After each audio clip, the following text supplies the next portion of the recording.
Hello and welcome to our Thursday reflection. The reading this morning is taken from the Gospel according to St Matthew, chapter 5, and beginning to read at the 38th verse. And it's Jesus speaking. You have heard that it was said, an eye for an eye and a tooth for a tooth. But I say to you, do not resist an evildoer.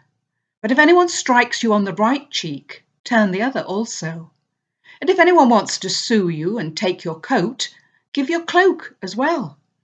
And if anyone forces you to go 1 mile, go also the 2nd mile.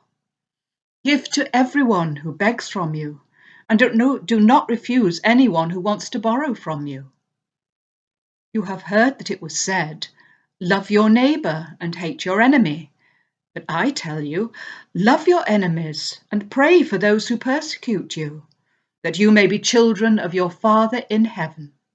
He causes his sun to rise on the evil and the good, and sends rain on the righteous and the unrighteous alike.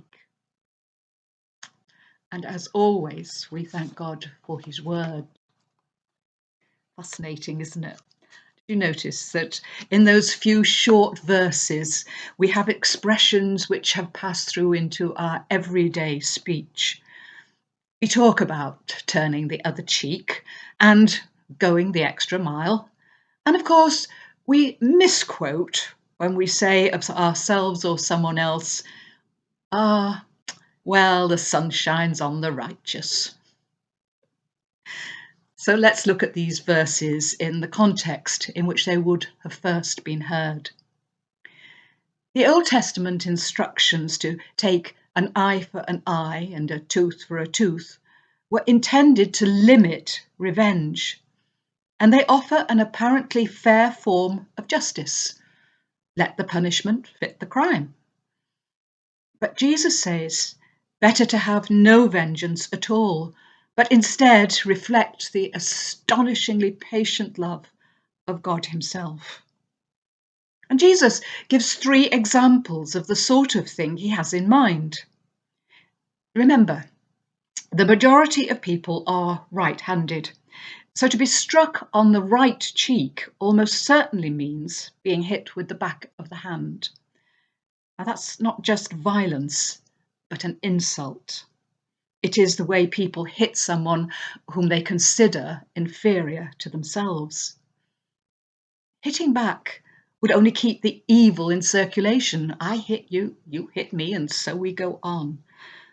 But offering the other cheek means that they can no longer use the back of their hand. Control has passed to the person who has turned their cheek. And the other person is hopefully made to think for themselves about just what they've done and their attitude to another person. Or suppose you're in a law court, he says, where a powerful enemy is suing you, taking the shirt off your back. You can't win, so give him your cloak as well. And in a world where people only wore those 2 garments much of the time, you shame him with your impoverished nakedness. Show him the result of his actions. Make him think. In Palestine, the occupying forces, the Romans, had the right to force civilians to carry their equipment for 1 mile. But the law was strict. It forbade them to make someone go more than that. So Jesus says, turn the tables, offer to go a 2nd mile, and show that soldier a different way to be human and to treat others. Many of us are willing to be generous to those whom we believe to be deserving. But Jesus says that that is not the point. It isn't the character of the one who asks which is being tested. It's our character. As Christians, we are to give whenever we are able to do so. Better to help a fraudulent beggar than to risk turning someone away who is in real need. And why should we do all these things? Because God himself causes his sun to rise on the evil and the good, and sends his rain on the righteous and the unrighteous. Fortunately, in every age, there are those who defy the logic of self-interest and at least come close to living the life recommended by Christ.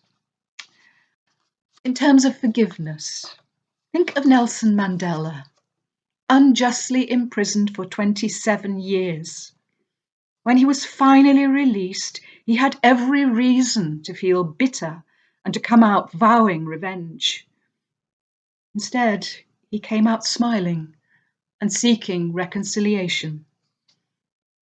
Together with Archbishop Desmond Tutu, his actions prevented a bloodbath in South Africa.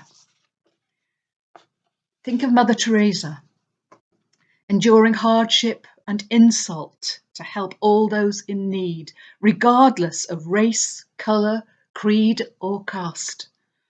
She did not ask if they were worthy of her help. She knew they were loved by God, and that was enough. So she was prepared to give not only her shirt, but her cloak also.